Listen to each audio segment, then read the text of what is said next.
14th of 1775. And the important thing about the Army and its founding, just the same as with the Navy, just the same as the Marine Corps, was the United States of America was not founded until the following year, July the 4th of 1776. And of course, now we recognize Flag Day on the Army birthday. And why is that so important? Trump's birthday.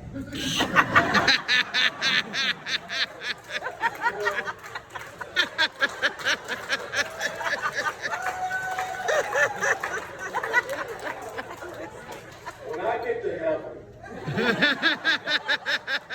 I'm going to go up to Adam and say, you screwed us by eating that apple. Because ever since then, women have been telling us and interrupting us and interjecting. Bit that daggum apple. Don't ever interrupt my mojo again. Now see, once upon a time, I was somebody, Bob, and I could have dropped her for push-ups, but now I can't do nothing, okay? Now going back to where I was. See, when you look at someone like Bob that came up here, and you think about that motto, you think about the fact that an Army, a Navy, and Marine Corps was established before there was a United States of America. Because this will defend is not about a piece of land. It is not about a territory. It's about an ideal that we honor when we see that flag, that we honor when we see this flag. And so I wanted to share with you all tonight, then I'll open up for question and answer. What are the problems? What are the issues? What are we facing here in the United States of America?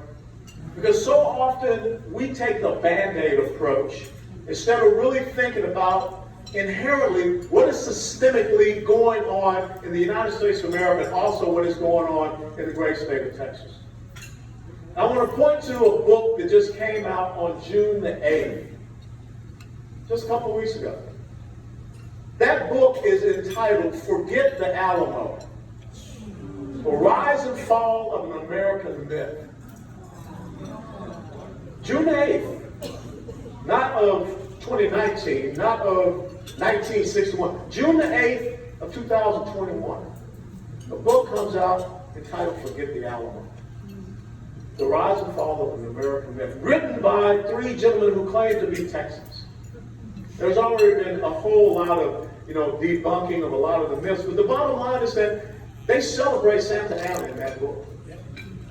What they say is that Santa Anna was a rightful, democratically elected ruler who was coming here to Texas to put down an insurrection.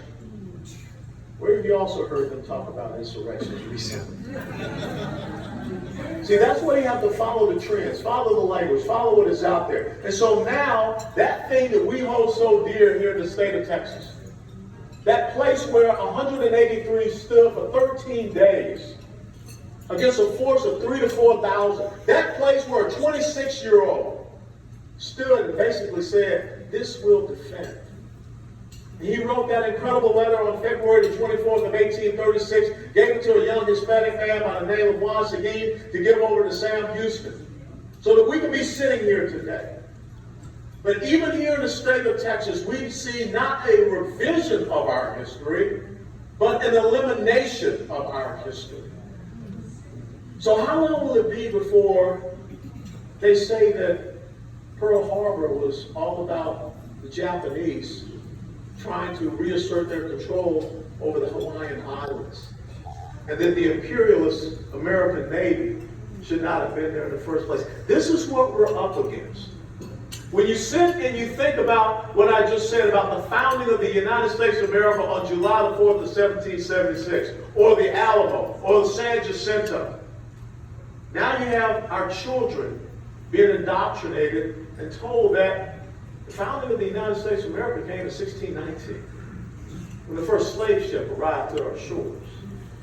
So that completely debunks why we established an Army, a Navy, Marine Corps. That completely gets rid of the day that we're going to be celebrating pretty soon, called Independence Day, because they are saying that there is no independence. When we're allowing our history to be erased, and people saying that now, because of a certain pigmentation, a certain color that you have, you're a hateful person. You're an evil person. You're the reason for everything bad that has ever happened, not just in the United States of America and all across the world, but because of a different type of skin color, you're a victim. You're oppressed. What we are facing is an evil that is unconscionable, unrecognizable, and absolutely disgusting that we're facing here in the United States of America. See, when I look at Bob, I think about my own dad, who was born in 1920, grew up in South Georgia, and fought in World War II in the European theater. He was an enlisted man, just a corporal.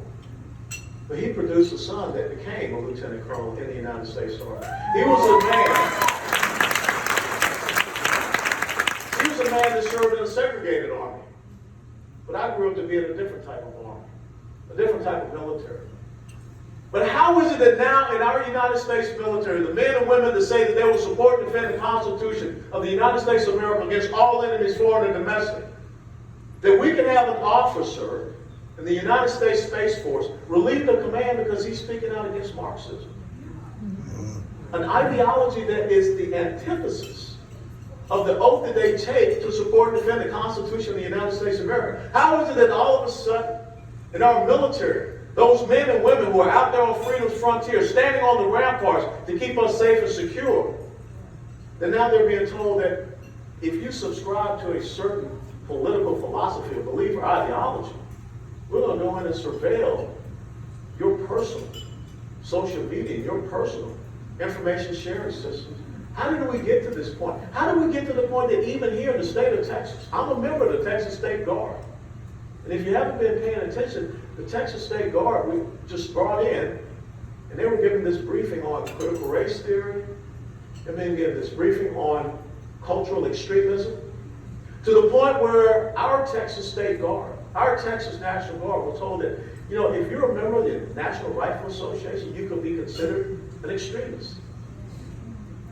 I'm a board member of the National Rifle Association.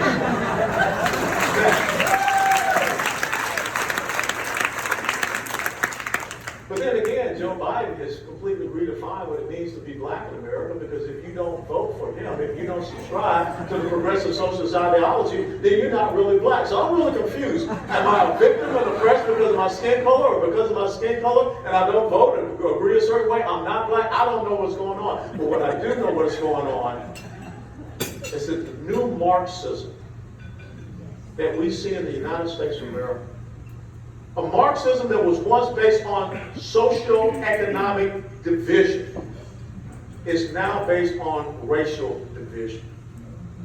And if we allow that to undermine the fabric and the foundation of us here in Texas, all across the United States of America, then we will lose the greatest gift that God gave the world. The greatest state and the greatest nation that the world has ever known. See, Texas is important not just for America. Texas is important for the entire world. That's why so many people are watching and paying attention to what is going on right here in the state of Texas. And as Bob said, if not now, when? And who? It should be you. It should be each and every one of you that has to stand up. And, you know, I never really cared for Michael Jackson. But there was one song that Michael Jackson did that was so true. The Man in the Mirror. You have got to look at yourself in the mirror every single day that you wake up and ask yourself, is it going to be this will defend, or will it be this will surrender? And at the end of every day, you got to ask yourself, what did I do to defend Texas? What did I do to defend liberty? What did I do to make sure that I pass on a better Texas, a better America to my children and my grandchildren? Because that's the fight that we are in, ladies and gentlemen. Here in Texas, we are dealing with an insurmountable constitutional crisis. Because when you have a federal government that has said, we are going to completely abdicate, we are going to completely ignore our constitutional duty and responsibility to protect the sovereignty of the United States of America, to include the sovereignty of the state of Texas, which has a 1,200-mile border with a foreign nation. What are we supposed to do here in Texas? Texas has to stand up and say, as it says in Article 1, Section 10, Clause number 3, Article 4, Section 4 of the Constitution, the states have a right to be able to defend themselves against an invasion when there is imminent danger and the admit of no delay. Texas is the #1 state in the United States of America for human and sex trafficking. Houston and Dallas are the top 2 cities in the United States of America for human and sex trafficking. What is happening on our border is not by accident. What is happening on our border is intentional. We are looking at the destabilization of Texas, the destabilization of our constitutional republic, and is fulfilling what Barack Obama said in October 2008, when he said we're 5 days away from fundamentally transforming the United States of America. That's where we are. And if we don't reassert our sovereignty as a state, if we don't reassert the 10th Amendment, if we don't come back and understand that thing called federalism, if we don't realize that we are free and independent states who help form these United States of America, if we allow this federal government, this administration, to continue with these unconstitutional actions, and we do nothing, then Katie bought a door. As we were talking about at the table, this is that triple dog dare you moment. Y'all remember that movie? Christian Story, I Triple Dog Dare You. This is the triple dog dare you moment where they're saying, we're not going to stop these people from coming in. Kamala Harris is not going to come to the border. Joe Biden is not going to come down here to the border. Why? Because exactly what they wanted to have happen is happening. They don't see this as a crisis. The fact that we are allowing people to come in to the state of Texas and be released internally into our communities, into our neighborhoods, the fact that the sheriff knows exactly what's going on, the rise in crime, the rise in criminality, the fact that we have ranchers who are having their livestock being killed and being destroyed, the fact that we are having drive-by shootings all throughout the Rio Grande Valley, we're having carjackings, the fact that we're seeing our grocery stores being ransacked, convenience stores being looted, stash houses like the one that we heard about in Houston, Texas. They had 90 individuals in the stash house.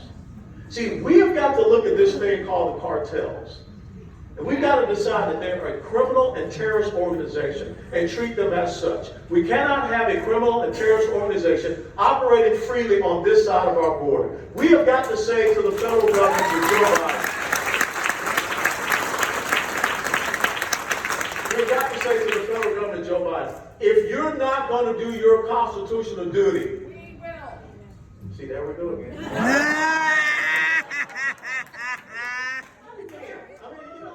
The apple. I mean, I can understand if I was in church and I need a hallelujah choir. That's all right. Just say amen next time, all right? But we've got to say, God bless y'all. We can't do with them, can't do without them. But we've got to say to the federal government, to Joe Biden, if you're not going to detain and deport these illegals in the state of Texas, we're going to do it. And we're going to establish the laws. We're going to get the power. We're going to establish our own border patrol. It's not just about building a fence. It's about making sure that you can put your entire National Guard down on that border to interdict and to stop the infiltration of the drugs and all the things that are coming across. We have got to show that we're serious here. We have got to understand that as a sovereign state, we have got to step up in the state of Texas, or else it's over for the United States of America. That's right. Amen. That's where we are. Amen. We've got to create a border control zone that says that we are going to control this zone. And we're not going to allow people to come in here. We're not going to give them state benefits and things of this nature. We have got to show that we're tough about this. Because if not, it doesn't end very well. And illegal immigration, you think about what's humane. There's nothing humane about what we see happening. There's nothing humane about supporting human and sex trafficking. And there's nothing humane about economically enhancing the cartels. There's nothing humane about what can happen for our children, our schools, and our healthcare system. There's nothing humane about what we're doing and how we're overtaxing our sheriffs who don't have the facilities.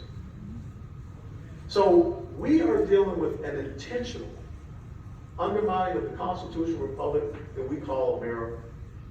And that's why I want to tell you, progressive socialism is the enemy that we face. Marxism is the enemy that we face. I want you to stop thinking about this so much in terms of Republican and Democrat. Well, we have to start realizing that this is about two different philosophies of governance. This Independence Day, I want you to do a simple thing.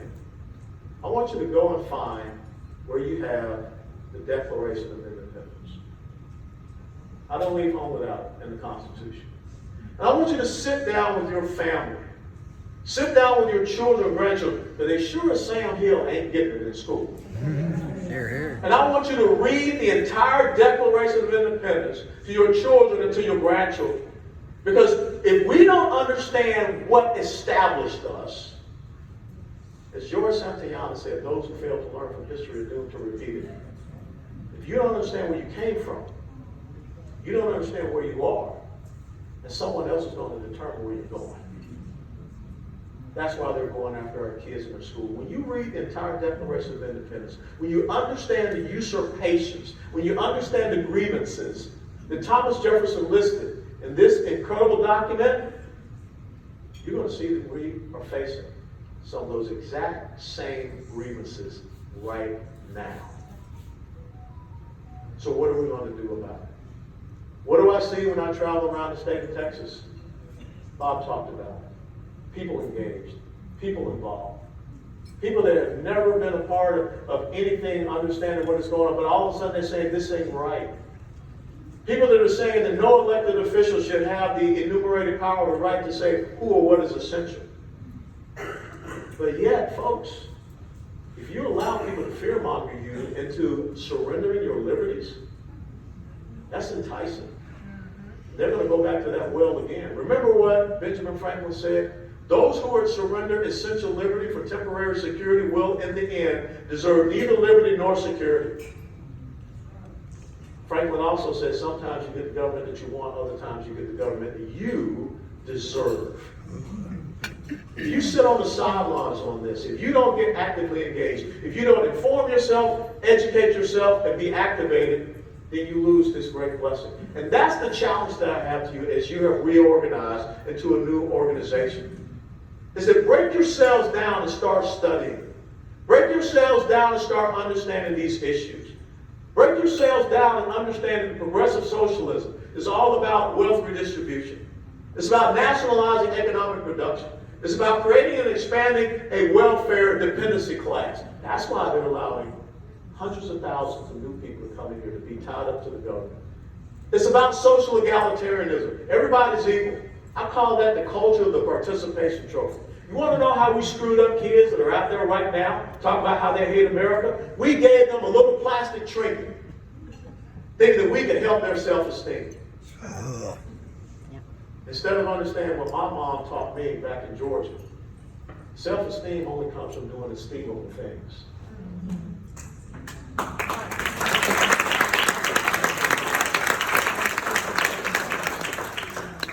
And progressive socialism is rooted in secular humanism.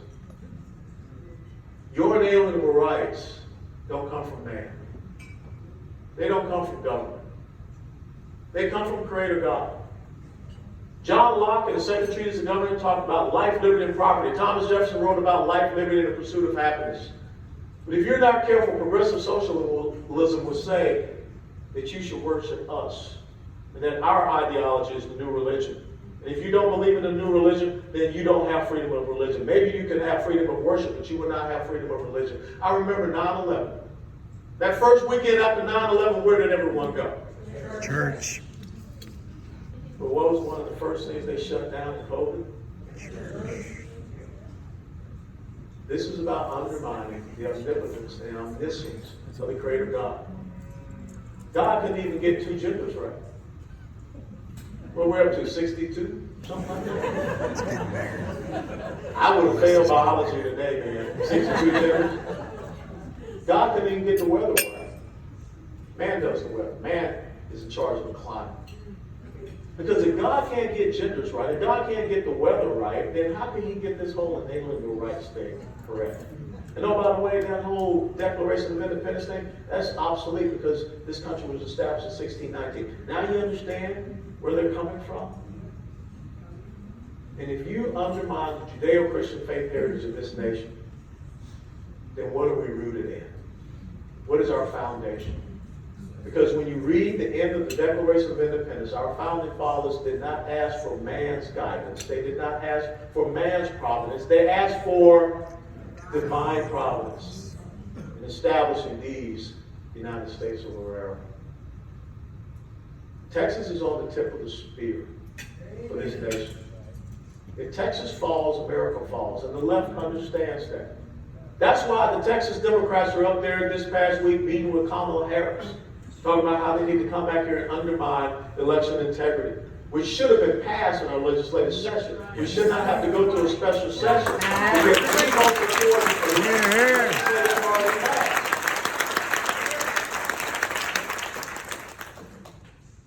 It's not a coincidence that we have open borders and we have H.R. 1 that says there will be no voter ID.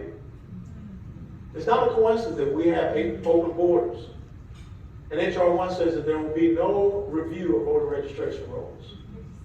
It's not a coincidence that we have open borders and it says that we will have universal mail-in ballots all across the United States of America. It's not a coincidence that we have open borders and they say that there will be online voter registration. There will be same-day voter registration, same-day voting. This is a strategic plan. And we've got to be strategic, and we have to be strong, we have to be forthright in order to stop this undermining of our constitutional republic. How many people here have ever heard the term constitutional nullification? See, that's what I want you to do. I want you to start studying these things. Understand what constitutional nullification is. How many people here have ever really read and understood what the Supremacy Clause says? Because everyone will always say, well, the federal governments are supreme over the states. Not so fast, my friend. There are 2 words in the Supremacy Clause, pursuant thereof.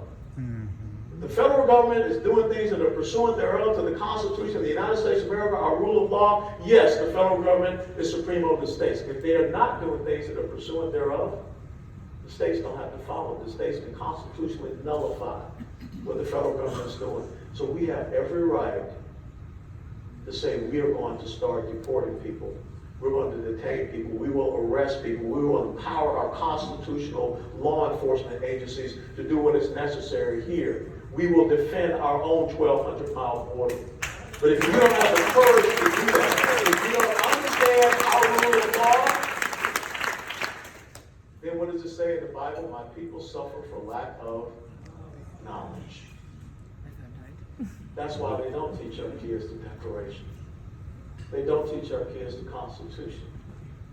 Sadly, we have many adults who don't understand the founding of this great nation or the history of this great state. So that now, 3 individuals have written a book saying that the Alamo was a myth. This is a fight that we must engage in. This is a fight that we must win. This is your moment in time that will define you.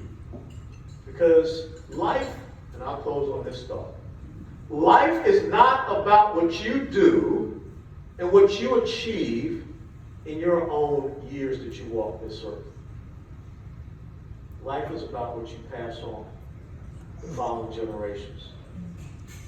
So that a dad and a mom born in a segregated South in 1920 and 1931 could have a son born in 1961 in a blacks-only hospital, but could be encouraged.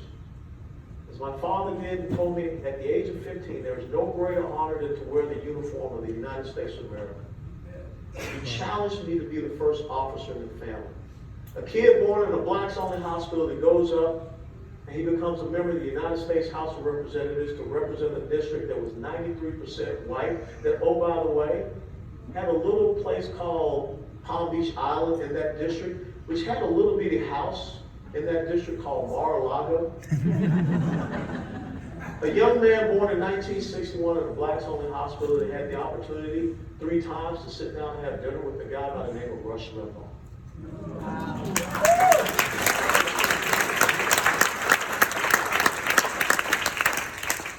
They had the honor of of being the chairman of the largest state Republican party in these United States of America.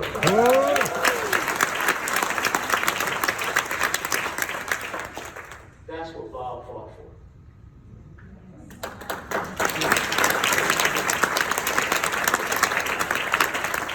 He fought for an equality of opportunity.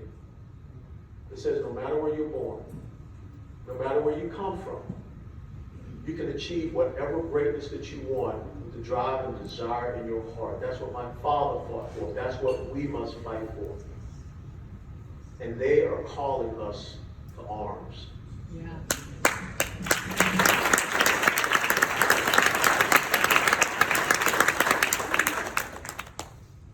This will defend.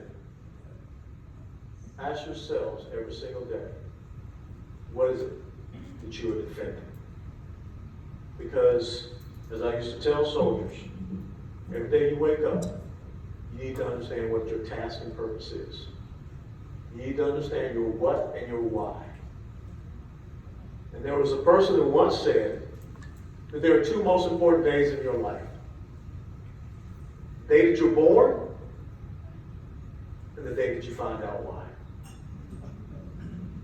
Tomorrow morning, every single one of you needs to wake up and know what that second day is in your life. For me, it was as a young airborne lieutenant, January 1985, going through Checkpoint Charlie, get to go to East Berlin.